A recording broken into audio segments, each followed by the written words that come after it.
welcome to the Animal Training Academy Making Ripples podcast show, the show where we share the stories of the ripple-making extraordinaires with behavior nerd superpowers who make up the Animal Training Academy membership. I'm your host and one of the happiness engineers at Animal Training Academy, Shelley Wood from Drop Your Jaws Dog Training in Cape Girardeau, Missouri in the United States. We're absolutely thrilled and grateful to have you here with us today. Make sure you go ahead and hit that subscribe button so that you don't miss a single episode. This show is brought to you on behalf of the Animal Training Academy membership. So if you like the conversations in these episodes, then we want to invite you to continue them with like-minded people in the ATA membership, which you can find out more about at www.atamember.com. Within the membership, you can get access to twice monthly live web classes, the back catalog of previous web class replays, plus a huge library of videos and projects to help you problem solve your training challenges. And we're a sociable bunch with an exclusive private Facebook group and forums area.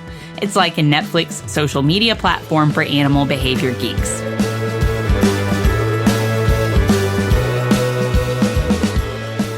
In this episode, we're excited to introduce Teisha Rolph from Behaviour Antics, a passionate and versatile dog trainer and an all-around behavior nerd with a wealth of expertise and a heart for understanding each individual animal in her care.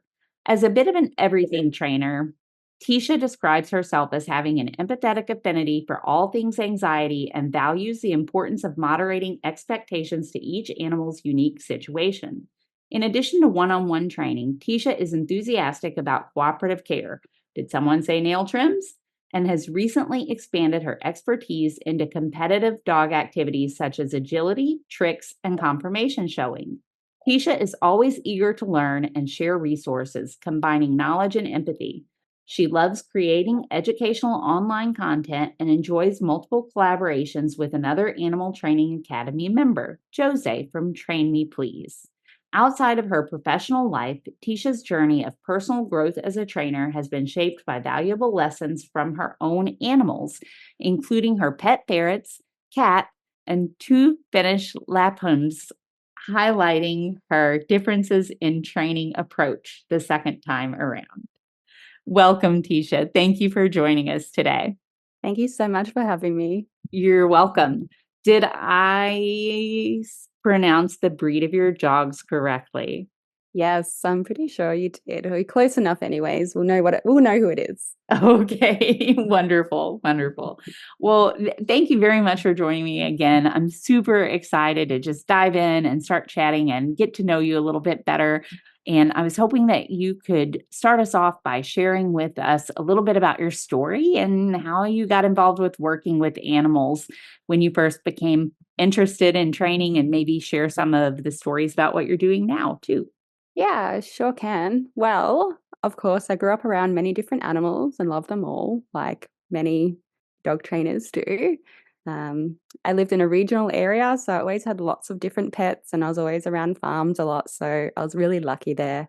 But in addition to loving animals, I was also always really obsessed with wanting to know what, how, why. So that really just started my love of science.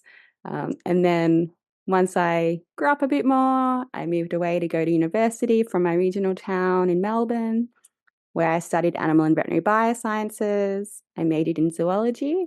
And this is where my love of science and animal behavior really started to flourish. I just love to learn and understanding things. So it was just really exciting for me.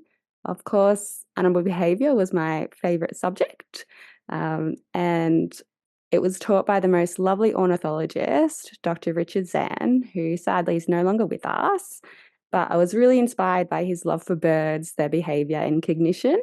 And he was the kind of person who would deliberately park further away than he ever needed to for work and would take note of all of the different birds he's heard and saw on his way into work every day.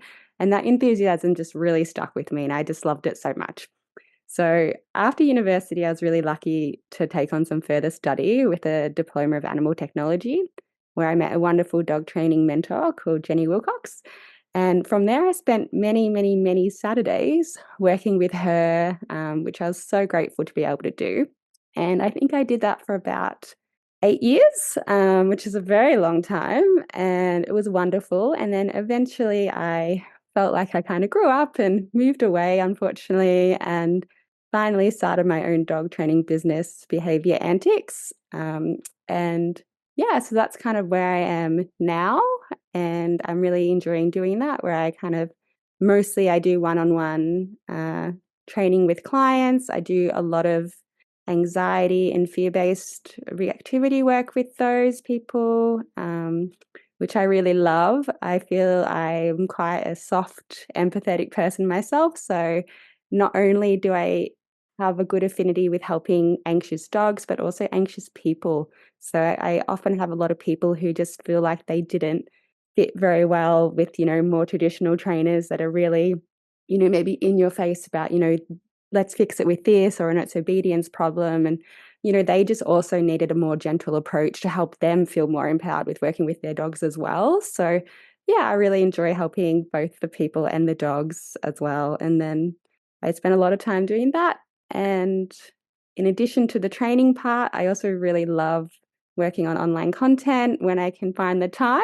It's still quite new for me, and I really enjoy doing that when I can. I've done a couple of collaborations with Jose from Train Me Please, who's another Animal Training Academy member, and that's really fun. I'll can talk about those a bit more if you like. And yeah, other than that, I've also been progressing my own dog training, because we always also want to work with our own dogs, which I know it can be really hard to do.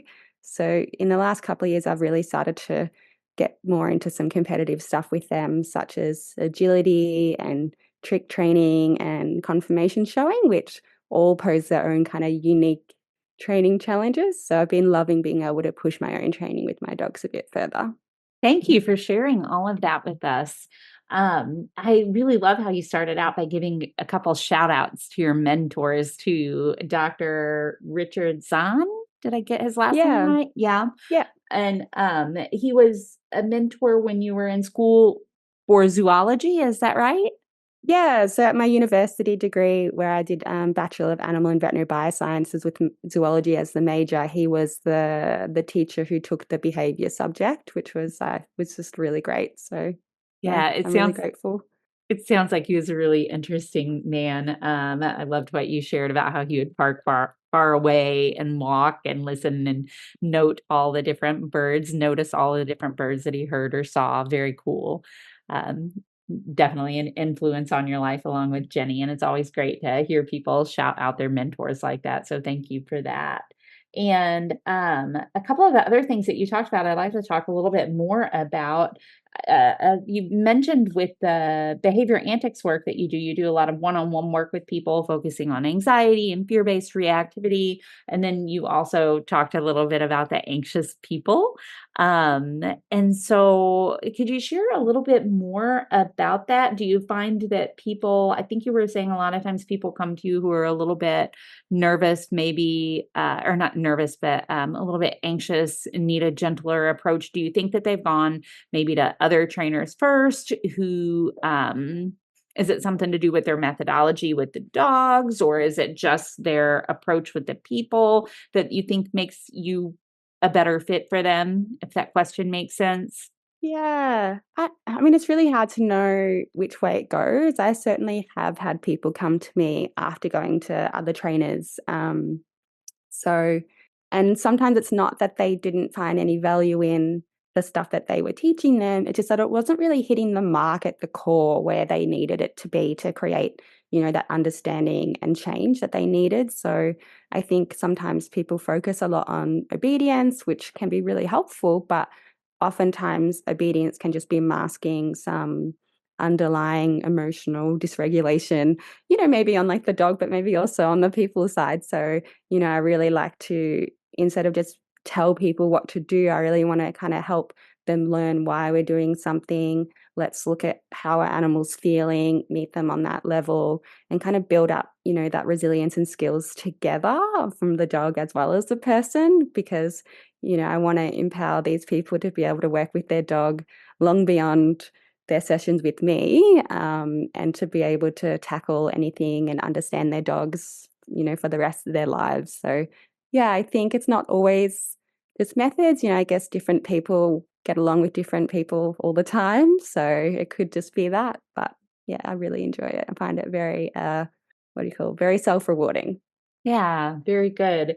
And yeah, that makes a lot of sense about sharing with people kind of the why behind things too, that sometimes maybe we want to sometimes maybe some it might be tempting to approach things with an obedience kind of focused mindset, and maybe those skills will work for what we need, but knowing the why behind it is definitely a way to help empower people moving forward. Like you said, sometimes they may be the skills we want, sometimes they may not be, but either way, I think knowing the why behind it can be really helpful. So yeah, thank you for sharing that. And yeah, you said that you could talk more about the online collaborations if I would like. So tell us some more about that, the work that you've done with Jose. Yeah, so I guess my online creation started just with like little infographics, like Canva and things like that, which I love and I wish I could do a little bit more of. And every now and then, I do try to post some videos of my own training. And a couple of the times that I've done that, one of the videos when initially was about a chin rest that I had taught my Finnish Lapphund Asgard. He's quite a sensitive dog. He's my first dog as an adult, and he's been very soft and sensitive and not very good with vet handling. So I've worked really, really hard on helping to build those skills where at least I can do most of that care for him.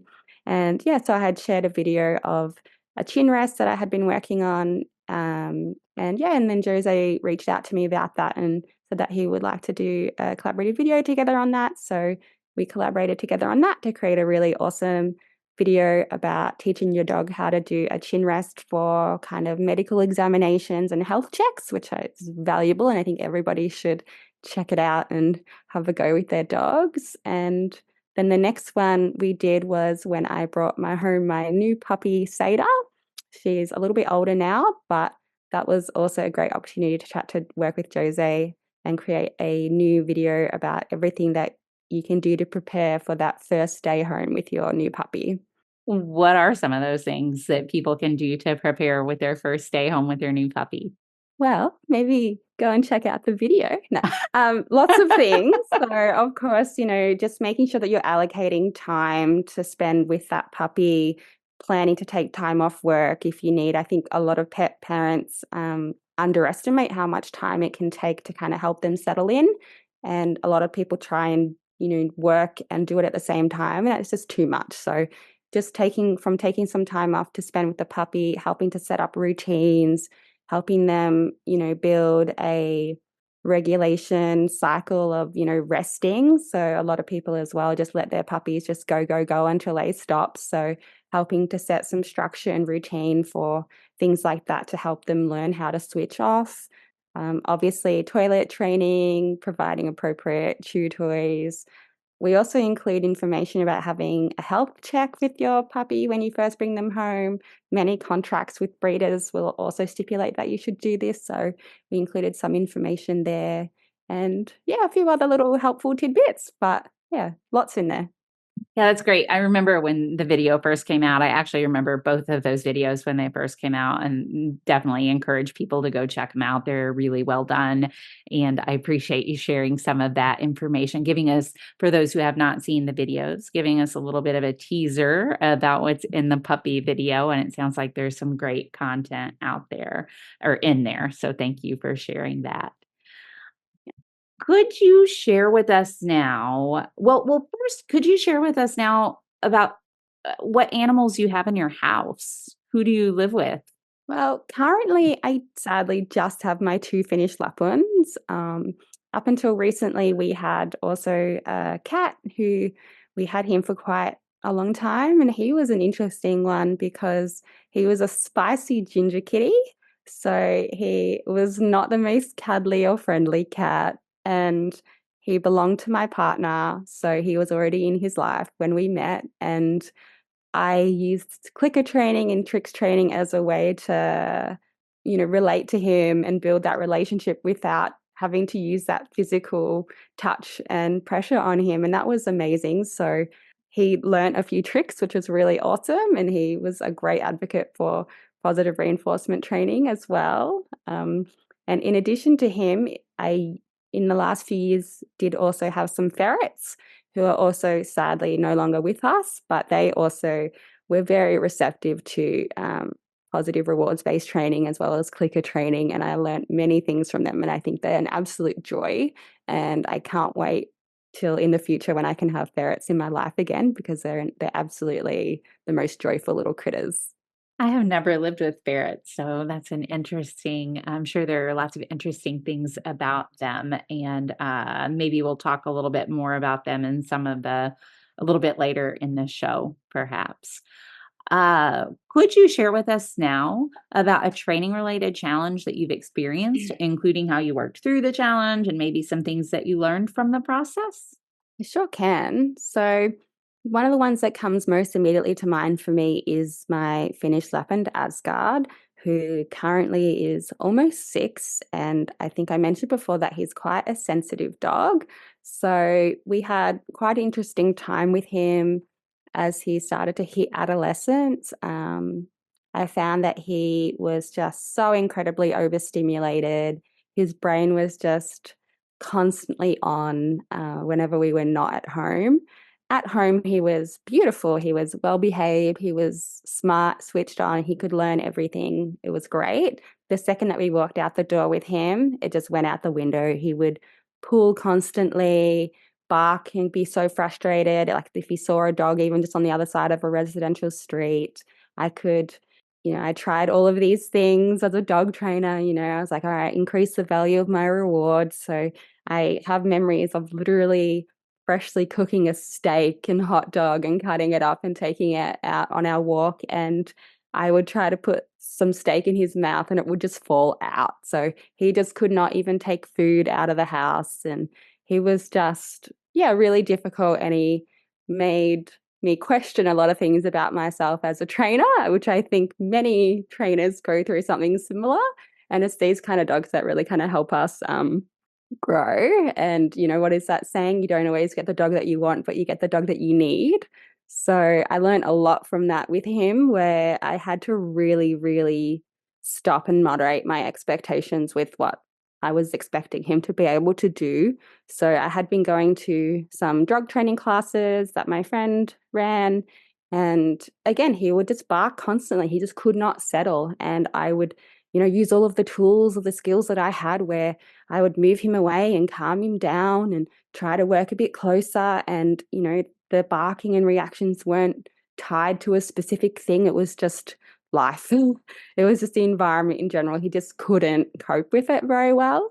So that was really interesting for me, where I then went on and kind of looked into some temporary veterinary medication with him that I sought veterinary assistance with. And yeah, so we tried that with him. And on that, he was a completely different dog. He was the dog that I had at home. So yeah, the dog that at home could focus and learn tricks and do all of the things I could now do. So I went to that dog training class and he was amazing and he could focus and do everything. And everybody was like, oh my God, wow, he's doing so well this week. And I was like, oh yeah, we've had a little bit of help. But yeah, so that was amazing and really interesting for me to learn that in this case, it wasn't a training challenge that I was faced with. It was just something else. And sometimes training is not what the dog needs. And I had to reassess what it was that he needed around that time. And so I also stopped putting him into those situations for a while, maybe like even 5 to 6 months, where I stopped putting him in those highly arousing environments. I stopped taking him to, places that would be like that, markets and things like that, and just really wound back what I was expecting from him. We did a lot of like slow, sniffy walks where we just relaxed and let him sniff. If I got some attention or anything from him, I obviously praised and rewarded him if he would take that kind of reward, depending on what he wanted at the time. A lot of it was just he wanted to sniff. So we let him do that. And same as with just the loose lead walking on a residential street, he did not want to walk in my bubble. So he just wanted to be further away from me, doing his own thing, sniffing. And before this, I had been, in that mindset of trying to battle to just keep him, in that zone, because this is what I've been taught I needed to do, is this is where he needs to be, and I need to train him to walk on a loose lead. But yeah, this journey kind of taught me that's not what he needed at the time. So I changed what I was expecting, and I started to have a longer lead, even just for those residential walks, just let him sniff. I would engage with him, and if he responded to me, that was amazing, and I would reward him and praise him. But I was not trying to force him into this mold of what, I was expecting him to be. So now he's 6, and nobody believes me when I tell them this story, because I do agility with him, keeping in mind he is the most slowest agility dog you'll ever see, but he has a great time doing it in his own time. But he's so focused and engaged, and he loves working. And yeah, you just would not think it was that dog from that time, and people don't usually believe me. So I think it was really important for me to kind of learn that adolescence is definitely a time for patience, not more pressure. So, and training is not linear. And I think we get to adolescence and things go south, and that's okay. And we can just moderate our expectations during that time. And then as they start to settle and mature, we can start to kind of, increase that back and see what we get, as opposed to just pushing, because I think you can create more longer term damage by trying to push and train through something when it's not a training problem at the time. I love that. Adolescence is patience, not more pressure. That's wonderful. I think a lot of training or other behavior challenges often require patience and not more pressure. But it does seem that we often, and when I say we, I mean the collective we, maybe want to reach for the pressure is in, just like we were talking about earlier, trying to quote unquote fix things with obedience type solutions, or fix things with, well, my dog is supposed to do XYZ, so I have to teach them to do this. But I think that story is such a beautiful example of shifting your expectations to relieve some of that pressure for both you and Asgard, and practicing some patience, and also, of course, calling in other experts for help when needed as well. It's a great example of all of those things. So thank you for sharing that all with us. What about Seder? Has she presented any similar challenges as a young dog to Asgard, or any unique challenges of her own? Yeah, definitely. So she's actually very different to him. She's definitely not so sensitive about things. She's not, yeah, not very similar in many ways, but she is a thinker. She's a watcher. She wants to see and understand everything before she decides if that's what she wants to do. So, in some ways, a lot of people would maybe describe her as stubborn, which, of course, we know that label is not very helpful. So she's not stubborn. She just likes to understand and has her own um, motivating systems in place that aren't always in line with what I'm trying to get her to do.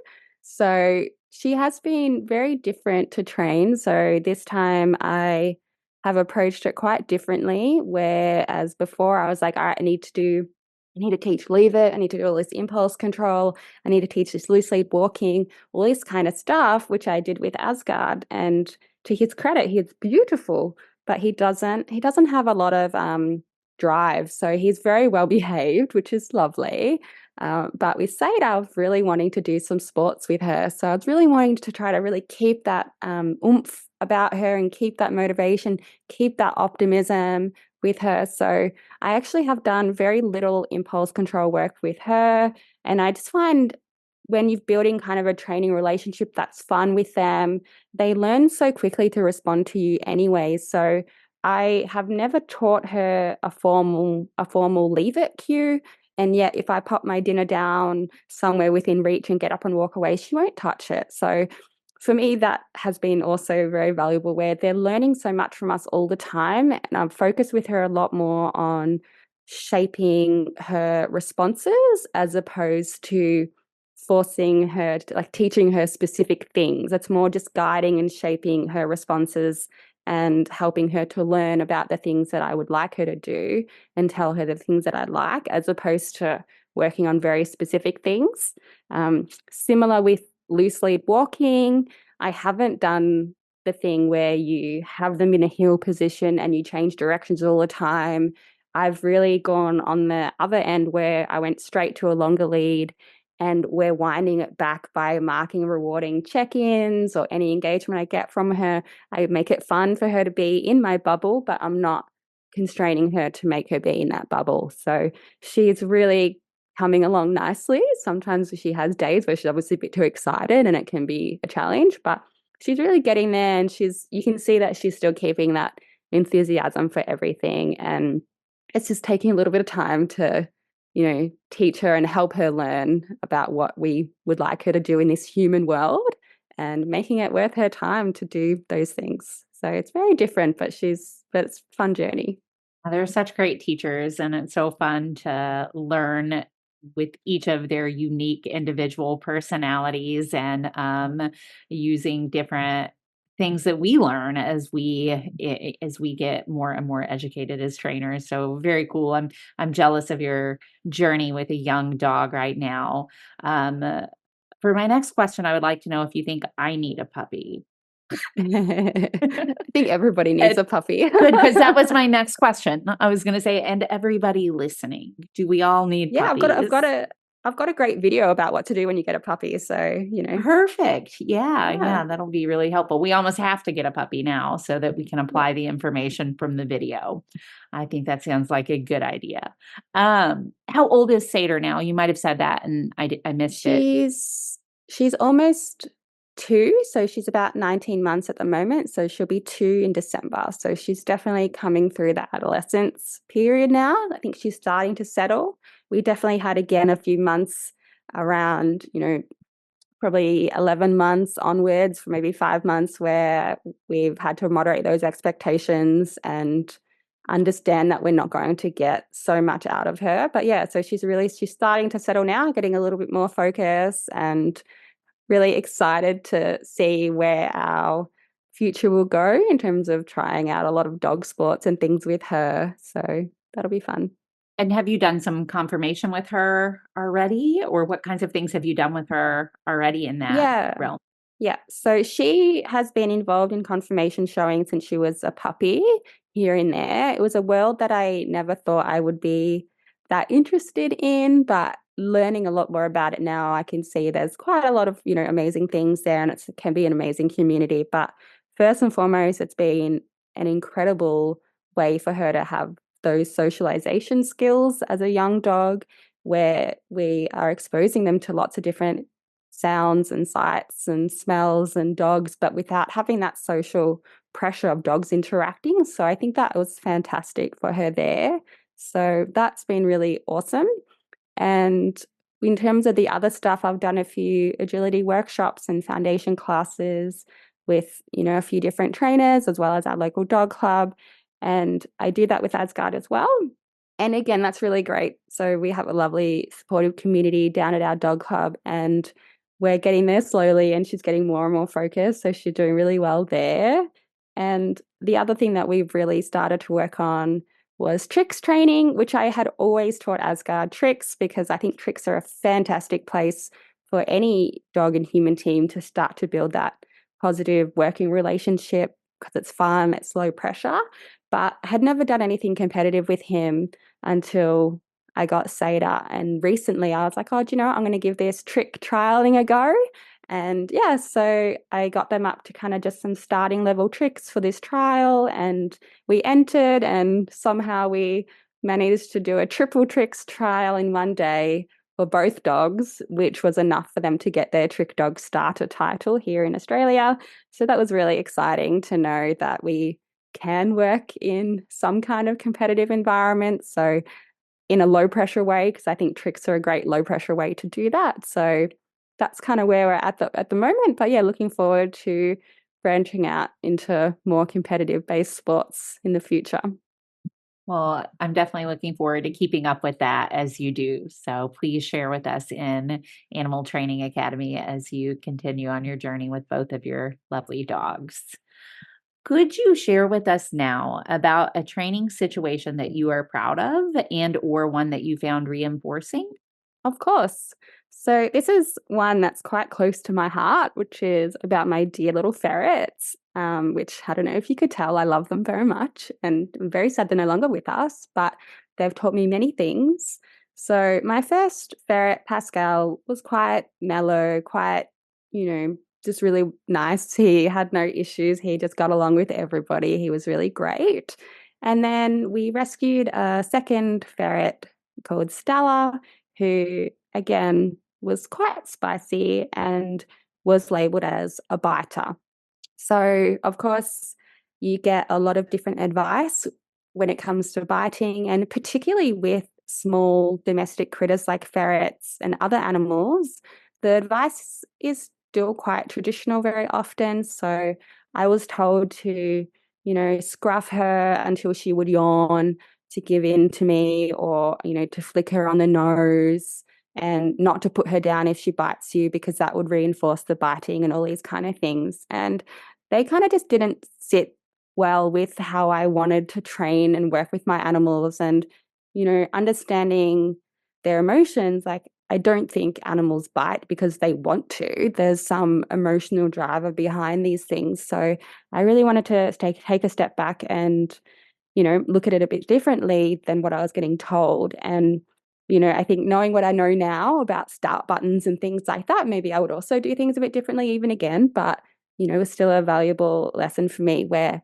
I approached her and I'm like, okay, I want to help her feel more comfortable about, being held or these humans. So I would pair being held with, tasty little bits of chicken and things that she really liked. And that was all good. And we'd try to keep that short and brief. I'd pick her up and hold her and give her some chicken and pop her down. And that was good. However, if I would hold her for a little bit too long and she would bite me, which can happen, they can escalate very quickly. I would just calmly pop her down and move away. Okay, she obviously didn't want that interaction to continue. That's fine, which is obviously against the advice that I had been told. But yeah, so I continued with that where if she did get overwhelmed and would bite me, I would, pop her down. But what I very, very quickly saw was that her behavior started to reduce in intensity. So I was showing her that I was listening to her and that she had autonomy and that I would respond to her behavior if she wasn't comfortable. So what she started to do if I was holding her is she would just start to lick you. She'd start to lick you a little bit more furiously, and that was your sign that she was starting to maybe become a little bit overwhelmed, and that's the time is now to end the interaction. So that was incredible journey for us where she eventually basically never bit me and I didn't have any problems with her because she had learned that I respected her when she didn't feel comfortable and she had that autonomy over her own behavior. So giving her that voice, what is that old saying as well? Dogs don't need to scream if you listen to them. So that was really valuable for us and really taught me that it's right to make sure we're considering their emotions and how they're feeling. And it's not just about these surface things that we see as problematic, because of course, it's problematic. We don't really want them to be biting. It's not good for them. It's not good for us. But I did find it really reinforcing that taking that empathetic approach really paid off for us. And we had a lovely relationship. That's wonderful. I love it. Thank you for sharing about that story with your ferret, Stella. Could you share a little bit about, I'm curious about ferrets. We don't have a whole lot of ferrets around here that I'm aware of. And I'm curious about ferret behavior assistance. Is that a thing? Like, where were you getting the information about what to do with the ferret when it was biting you? Yeah, so there's not a lot around, obviously. So this kind of came from the rescue where they came from, which they do amazing work.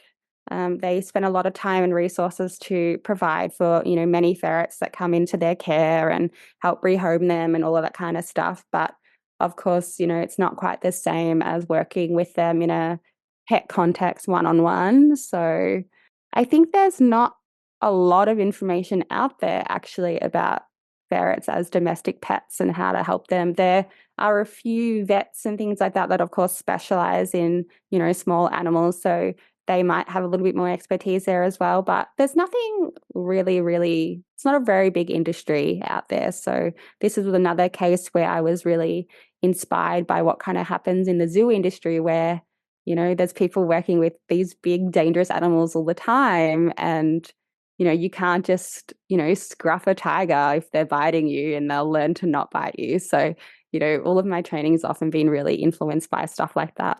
So, yeah, they are small, they're obligate carnivores. They were bred to hunt rabbits. You would put them in burrows and they're very good at that. But then that's very different environments to having them as a pet in a house. So I think there's not a lot out there in terms of their behavior in terms of a pet context, but I'm happy to be proven wrong and have people share some resources about that because I'm sure that would be wonderful to spread even further. Yeah, I don't personally know of a whole lot of information out there for behavior with those kinds of animals. And I know that we had Thea Harding on the show a while back, and she was talking about even rabbits, which I think are more around here, at least a little bit more commonly kept as pets, and the need for more behavior services for those smaller animals that they just don't, it's not there like it is with dogs and horses and increasingly cats lately. But for some of the smaller animals, I think there is still a bigger gap for assistance with them. So I love that Stella found you so that when she needed some help with somebody listening to her, she was able to get that and you were able to stop being bitten, which I imagine is pretty reinforcing as well. Definitely. They are very known for having quite a strong, painful bite as well. So Do they bite pretty commonly? yeah, they do have a name for being bitey animals and they would clamp and just hold. So Ah, did yeah, she? because they would be bred to hunt rabbits and they would grab, so they can be very strong. Yeah, I don't know anything about them. Even when you were talking about how you first approached it, how when you first started like approaching the biting with her and you would hold her and give her some chicken, I was like, oh, they eat meat. I had no idea. And so then Yes. so they Yeah, were bred to chase rabbits. And I'm like, well, then I guess they do like meat, huh? So, they do. They do indeed. or I guess they weren't probably bred to chase rabbits to eat them though. Were they bred for hunting purposes? Correct. So normally you would put them down a burrow and a hunter would have a net on the burrows that exit somewhere else and they would flush them out. But I have heard of stories where, unfortunately, if they come across a nest of rabbit babies, you may have to dig the ferrets out or wait for them to have a nap after a meal. And then, yeah. So they are obligate carnivores. So they are, I think of them a lot kind of about across like almost like long cats. They're very similar to cats in some ways in terms of they have similar dentition and things like that. Interesting. Well, thank you for satisfying my curiosity a little bit about ferrets there. And thank you for everything that you have shared with us so far. When do you mentioned you would maybe get ferrets again? I can't let go of the ferret thing. I'm going to go back to it for a minute. I love them. I love them. I'll talk about them forever. Yeah, I would love to have them again in the future. Don't tell my husband, but yeah, just currently our house is not very well set up for them because the way that I like to have them in my home is to, they would have like a multi-level cage area where they have plenty of space and then they would sleep in there, but then also have quite a lot of out of the cage time where they would have some enrichment and space that they can do things in. So just currently our house and our lifestyle is not set up at the moment to give them what they would need. So it's a bit of a pause on that one, but hopefully in the future. Well, I hope that for you too. It sounds like you really enjoy them and like it would be fun for you to have them again, and they'd be lucky ferrets to wind up in your household. Definitely. Well, Teisha, thank you so much for everything that you have shared with us so far today. Before Before we wrap up, I have a couple other questions for you, though. I do want to give you a chance if there's something that I have not yet asked you about that you wanted to share about on the show, or that we've kind of skipped over. I'd love to give you a chance to share anything like that now. Oh, goodness. I think we've covered most things that have been relevant to making up who I am. But yeah, I'm very grateful to be here and have the chance to talk about everything that I have done and things that I enjoy. And yeah, I'm very excited to continue to help people with their dogs and train my own dogs and animals, with that really empathetic approach where we really need to take into consideration how they're feeling and to also moderate our expectations on what we're expecting of them. And if we're taking all of this into consideration, then I think down the track we end up with a fabulous animal and a wonderful working relationship that you can do many things with them anyways. But I think I just want to remind people to make sure that it's not linear and you can take that time to just really go into more management mode where we're just helping get through a tough time and that it's not always a time for training. Wonderful. Thank you. And how could for people who are listening to you and wanting to learn more about what you're doing, maybe wanting to get in touch with you, how can people find you? So I'm most active on Facebook and Instagram. So if you look up Behaviour Antics on there, you will find me. I also have a YouTube and hopefully one day a website that I have the domain for, but like many dog people, website building is not the strong point for mine. So that's something on my to-do list. But primarily, please reach out to me, Facebook or Instagram. Unless it goes into a junk folder, I very happily will respond and talk about anything that you might want to talk about. Wonderful. Thank you so much. And thank you for sharing about how people can get in touch with you. Also, thank you for sharing about those videos that you did with Jose before. I think we'll be able to link to all of that in the show notes too for people who are looking for that information. And most of all, thank you for taking time out of your busy schedule to be with us today and tell us just a little bit about your story and the work that you're doing. Thank you so much for having me.